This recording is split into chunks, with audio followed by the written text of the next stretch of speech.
Vision classes पर, जिस पर आप सभी पढ़ते हैं बीएससी के लिए जूलॉजी, बॉटनी और केमिस्ट्री, जिसमें आज हम आप सभी के लिए बीएससी सेकंड सेमेस्टर की जूलॉजी क्लास लेकर आए हैं, जिसमें आपकी बुक है बायोकेमिस्ट्री एंड फिजियोलॉजी, जिसमें कि हम यूनिट 1 डिस्कस करने वाला है structure and function of biomolecules, जिसमें कि हमारा लेक्चर 3 है। इससे पहले की 2 लेक्चर्स हमारी हो चुकी हैं, प्लेलिस्ट में ऐड कर दी गई, आप सभी चाहें तो वहां से जाकर देख सकते हैं। फर्स्ट लेक्चर में हमने मोनोसैकेराइड डिस्कस किया था, सेकंड में हमने ओलिगोसैकेराइड डिस्कस किया था।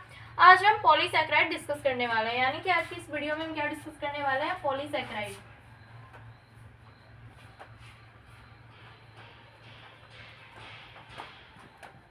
पॉलीसैकेराइड हम डिस्कस करेंगे, टॉपिक नोट डाउन कर लीजिए आप सभी। पॉलीसैकेराइड क्या होता है? अर्थ पर जो सबसे अधिक क्वांटिटी में प्रेजेंट कार्बोहाइड्रेट होता है, अर्थ पर जो कार्बोहाइड्रेट प्रेजेंट होता है उसमें जो सबसे अधिक क्वांटिटी में प्रेजेंट होता है वो क्या होता है, वो यही पॉलीसैकेराइड होता है हमारा।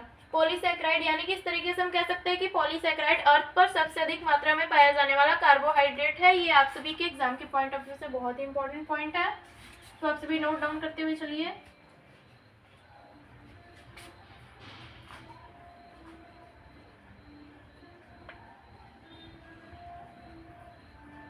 अर्थ पर सबसे ज्यादा मात्रा में प्रेजेंट होता है पॉलीसैकेराइड।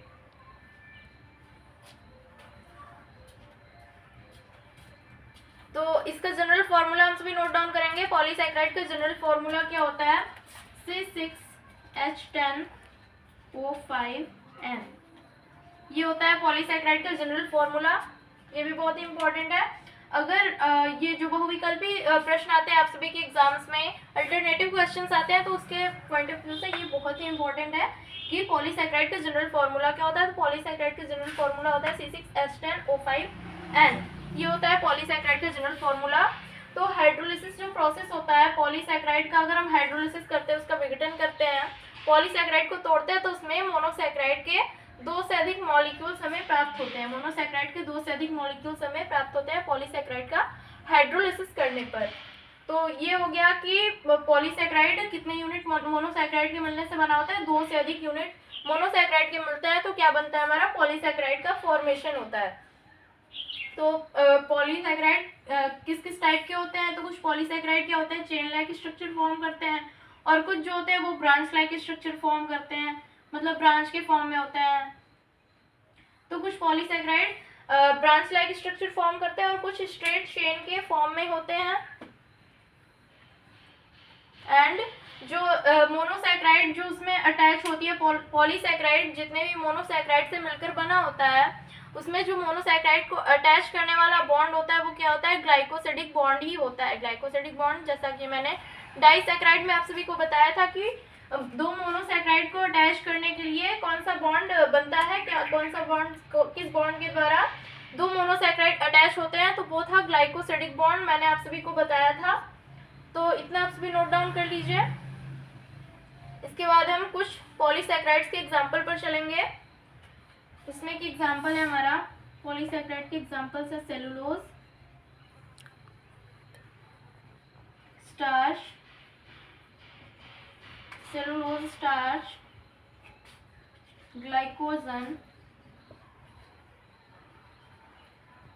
And chitin.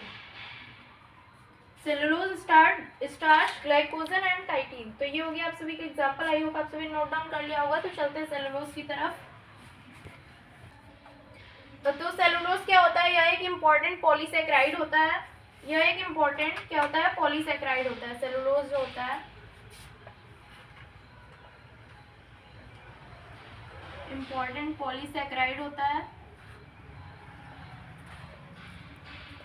जो कि कहाँ प्रेजेंट होता है, यह प्लांट्स की सेल वॉल में प्रेजेंट होता है। यह प्लांट्स की सेल वॉल में प्रेजेंट होता है, प्लांट्स की सेल वॉल में प्रेजेंट होता है। और प्लांट किंगडम में जितना भी कार्बन प्रेजेंट होता है उसका 50% किस में पाया जाता है, प्लांट किंगडम में प्रेजेंट कार्बन का 50% सेलुलोज में प्रेजेंट होता है। ये बहुत ही इंपॉर्टेंट पॉइंट है आप सभी के लिए।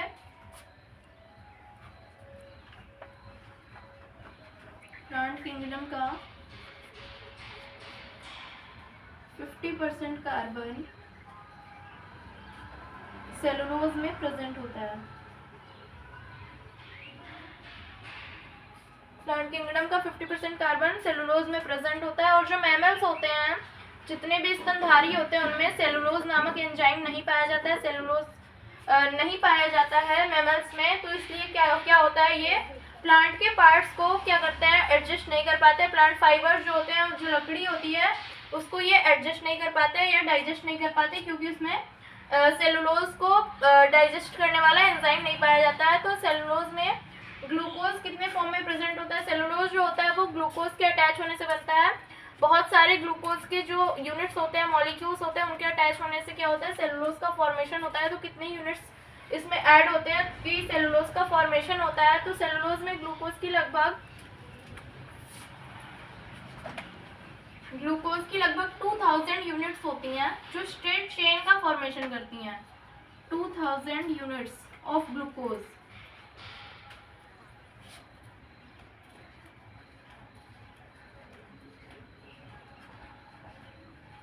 इनका क्या होता है, स्ट्रेट चेन होता है। ग्लूकोज के 2000 यूनिट्स का स्ट्रेट चेन होता है जो कि सेलुलोज का फॉर्मेशन करते हैं।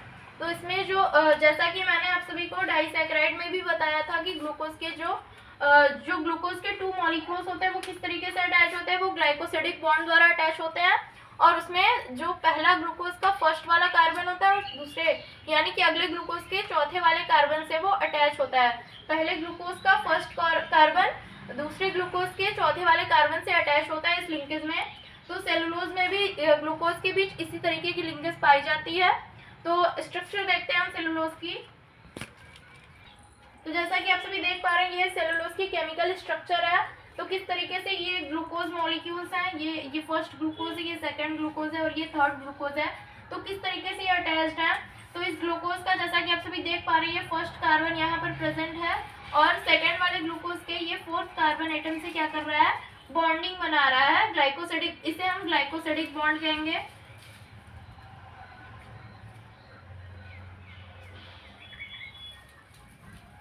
ये मैंने आप सभी को डाइसैकेराइड वाली पिछली वीडियो में डीपली समझाया। आप सभी चाहे तो हमारी प्लेलिस्ट जाकर देख सकते हैं। तो ये ग्लाइकोसिडिक बॉन्ड है, ये फर्स्ट कार्बन फर्स्ट वाले ग्लूकोज का फर्स्ट कार्बन सेकंड वाले ग्लूकोज के फोर्थ कार्बन के साथ ग्लाइकोसिडिक बॉन्ड का फॉर्मेशन कर रहा है और एक दूसरे से लिंक हो रहा है। तो इसी तरीके से कई सारे ग्लूकोज मॉलिक्यूल्स अटैच होते चले जाते हैं और सेलुलोज का फॉर्मेशन होता है जो कि स्ट्रेट चेन स्ट्रक्चर होती है। जैसा कि मैंने बताया 2000 ग्लूकोज यूनिट्स एक दूसरे से अटैच होकर स्ट्रेट चेन का फॉर्मेशन करते हैं जो कि सेलुलोज कहलाता है। तो ये हो गया आप सभी का सेलुलोज का केमिकल स्ट्रक्चर। आप सभी ड्रॉ कर लीजिए। उसके बाद हम नेक्स्ट पर बढ़ते हैं जो कि है स्टार्च। स्टार्च जो होता है वो हमारे फूड में कार्बोहाइड्रेट का सबसे अच्छा सोर्स होता है। स्टार्च जो होता है वो हमारे फूड में जो हम कार्बोहाइड्रेट लेते हैं वो स्टार्च के फॉर्म में ही लेते हैं। तो फूड के द्वारा ये हमें सबसे अच्छे से प्राप्त होता है, यानी कि हमारा फूड जो होता है वो स्टार्च का सबसे अच्छा सोर्स होता है। और ये 2 कंपाउंड से 2 कंपोनेंट से मिलकर बना होता है। 2 कंपोनेंट्स कौन कौन से होते हैं, एमाइलेज एंड एमाइलोपेक्टिन। इन दोनों के मिलने से क्या होता है, स्टार्च का फॉर्मेशन होता है। स्टार्च किसमें किसमें पाया जाता है, यह सबसे ज्यादा पोटैटो में प्रेजेंट होता है, पल्सेस में यानी कि दालों में स्टार्च सबसे अधिक मात्रा में पाया जाता है। ये एमाइलेज एंड एमाइलोपेक्टिन के मिलने से बनता है, जिसमें कि एमाइलेज 15 to 20% प्रेजेंट होता है। 15 to 20% होता है एमाइलेज स्टार्च में और एमाइलोपेक्टिन कितना होता है 80 to 85%। 80 to 85% होता है एमाइलोपेक्टिन का स्टार्च के फॉर्मेशन में। तो ये हो गया। और जो नेचुरल स्टार्च होता है वो वाटर में इनसॉल्युबल होता है। नेचुरल स्टार्च जो होता है वो वाटर में इनसॉल्युबल होता है और यह स्टार्च जो होता है वो आयोडीन मिक्सचर के साथ ब्लू कलर प्रोड्यूस करता है। ये हो गया स्टार्च आप सभी का। नेक्स्ट बढ़ते हैं हम ग्लाइकोजन पे। आप सभी नोट डाउन करते हुए चलिए, साथ में ग्लाइकोजन की बात हम करेंगे। क्या होता है ग्लाइकोजन, एनिमल्स में जो नॉर्मल स्टार्च का जो पार्ट होता है वो क्या होता है, ग्लाइकोजन होता है। एनिमल्स में किस तरीके से वो स्टार्च को स्टोर करते हैं, स्टार्च को स्टोर करते हैं एनिमल्स जो वो ग्लाइकोजन के फॉर्म में स्टोर करते हैं। और जो लीवर एंड मसल्स में स्टोर्ड फूड मटेरियल के फॉर्म में प्रेजेंट होता है, यानी कि ग्लाइकोजन जो होता है वो स्टोर्ड फूड मटेरियल के फॉर्म में एनिमल्स में यह प्रेजेंट होता है। किसमें किसमें प्रेजेंट होता है, ये लीवर एंड मसल्स में प्रेजेंट होता है, जो कि अल्फा डी ग्लूकोज यूनिट्स का बना होता है। ग्लाइकोजन किसका बना होता है, अल्फा डी ग्लूकोज यूनिट्स का।